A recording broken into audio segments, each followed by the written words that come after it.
Now, don't detach the farm crisis and the agrarian crisis. By the way, when we're talking about farmer suicides, as you build your seminar, the farm suicides are not the agrarian crisis. Please understand this. The farm suicides are a fallout of the agrarian crisis. The farm suicides are not the agrarian crisis. They are its consequence, not its cause. They are its outcome, not its origin. They are one face of the crisis. There are many others. Secondly, do not detach this crisis from the overall economic, political, social directions of this country. Okay. Incidentally, one of the interesting things in the last 4 years, since 2007, the government of India has officially constituted 3 committees to look at rural poverty.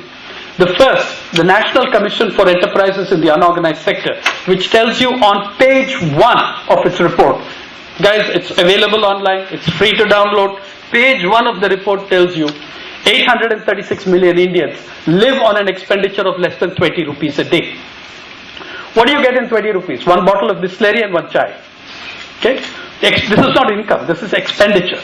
20 rupees a day, 836 million Indians. By the way, who make up this 836 million? 88% of all Dalits fall under that group. 88% of all Adivasis, 88% of all Dalits would be 15 crore. 88% of all Adivasis would be 7 crore. So 22 crores just from the Dalits and Adivasis spend less than 20 rupees a day. You got this on the first page of the report.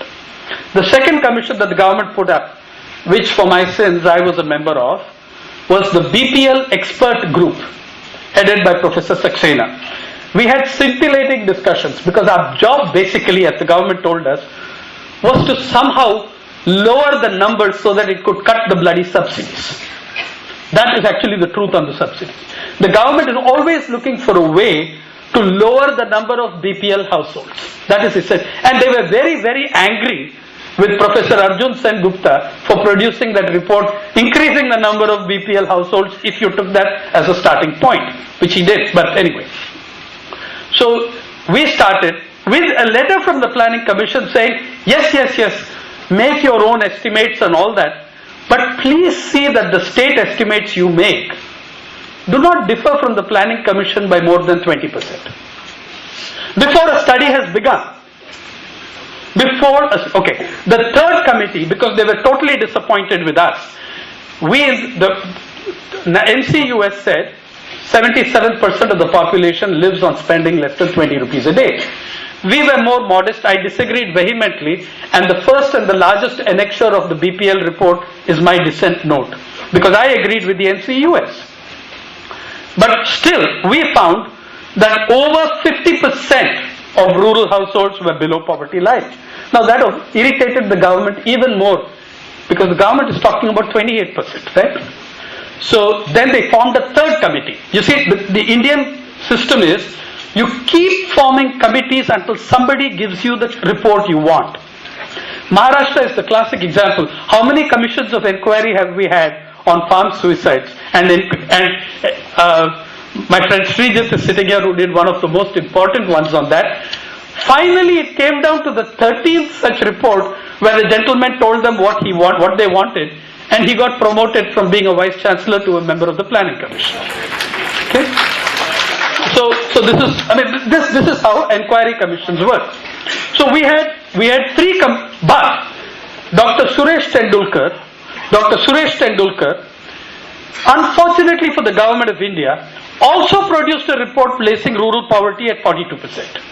Now this is still way above the government of India's assessments of poverty.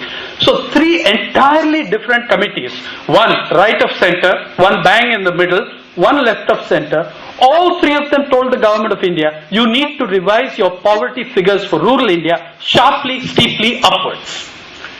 Then they were pretty, of course there are also the private, estimates of poverty from Professor Surjit Bala, according to whom poverty no longer exists in the country, and we're dealing with we're fighting problems that aren't there.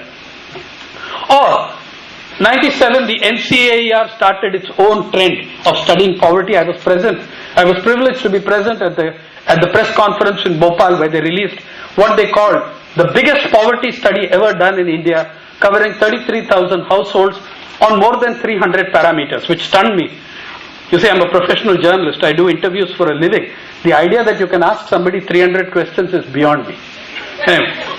Now, Dr. Rakesh Mohan himself presented the report and I raised my hand. And, up to that point in the seminar, journalists were doing what they always do in all seminars, which was sleeping in a peaceful, non-confrontational manner. Then when Dr. Rakesh Mohan sprang his 33,000 households, the journalist of Bhopal Dunia, who was sitting next to me, snoring gently, dug me in the ribs and he said, "Did he say 300 parameters?" I said, "He said more than 300 parameters." So he said, "I've been 35 years in journalism, Mr. Sainath. The biggest interview I ever did had 9 questions. That was with my boss's best friend. And my last question was, may I go now?" Now, but then when I raised this question, I said, "Dr. Mohan, if you're going to ask somebody 300 questions, your respondents are more likely to die of fatigue than poverty." So, he was very upset with what he thought was my cavalier attitude and told me, "Sir, we had a very scientific investigation with 2 investigators per household." That made sense to me. One investigator to twist the respondent's arm while the other asks him 300 questions. It's the only way you can ask anyone 300 questions. Anyway, the important point is that all the government studies have shown much higher figures of rural poverty than the government of India is willing to place on record. This is important for you to know. I place the framework of what is happening in agriculture in this crisis in the larger framework of inequality of the last 20 years. In the last 15 years in this country, inequality has grown faster in the last 15 years than it has at any time in the preceding 50. Today, India has my favorite website, ForbesBillionaires.com. If you go by the Forbes list, India has $53 billionaires. We're not looking at mere millionaires. We have about 140,000 of those. Okay? But billionaires, dollar billionaires, we have 53, which makes us number 4 or 5 in the world of billionaires. United States first, Russia, Germany, India, or now China has overtaken us, so now we're number 5. But the net asset worth of our billionaires is higher than those of China, higher than those of Russia, higher than those of Germany. In terms of net asset value, our billionaires are the second richest billionaires in the world. And these 53 individuals, if Forbes figures are right, I have no reason to believe they're not. It tells us that these 53 individuals own a wealth equivalent to between 1/4 and 1/3 of our gross domestic product. $341 billion in your $1 trillion economy. Okay? So you're talking about 53 individuals who own about 1/3 to 1/4 of your GDP, and 836 million human beings who live on less than 20 rupees a day. Welcome to India 2011. Yeah. Now, please note that in the same period that we achieved this rank of becoming 4th in the world of billionaires, by 2009 we ended at 134 in human development in the United Nations Human Development Report, below every Latin American country in the planet, every country in Latin America, including Bolivia, which many believe is the poorest Latin American country. There are many countries you would not believe which are way above us. The occupied territories of the Palestine, which haven't seen a day of peace in 60 years, are several slots above us in the human Now this year we have a new model of the Human Development Report, the Multidimensional Poverty Index, where we are 122 out of 134 countries. In the Global Hunger Index of IFPRI, of the International Food Policy Research Institute, we are 67 out of 88, just beating Zimbabwe by a short head, which has had food riots. In terms of the Global Hunger Management Index, progress indicator, Ethiopia has done better than us. By the way, child malnourishment in India is much higher in percentage terms than across sub-Saharan Africa, where it's about 30-odd%. In India, it's 46% according to your last National Family Health Survey. So but you got 53 billionaires and $140,000 millionaires.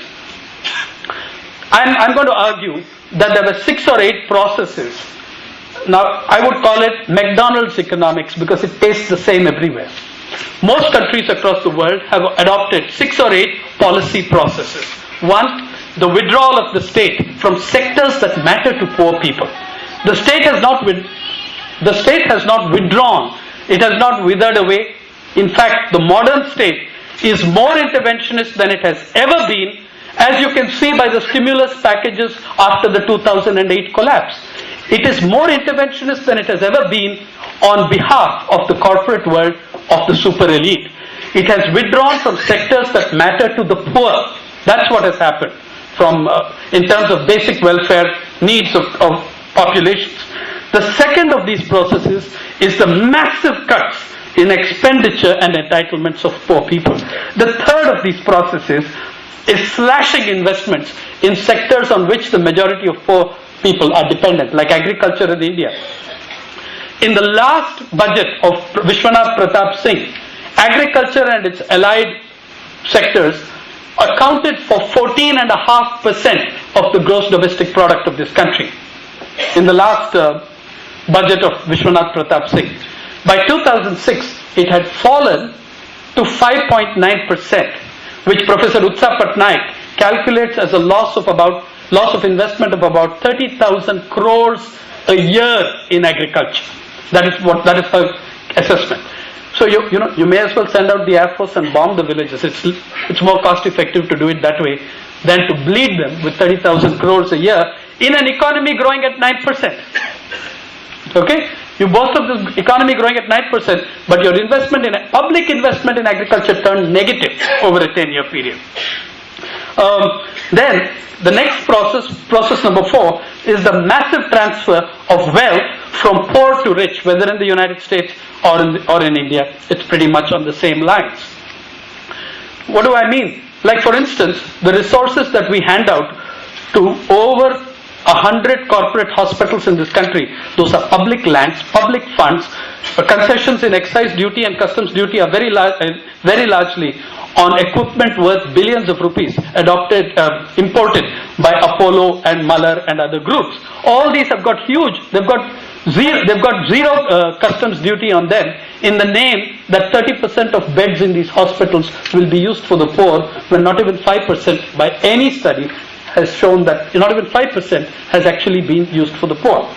So you're talking about resources transfer from poor to rich, like common grazing lands, like properties in SEZs, everything.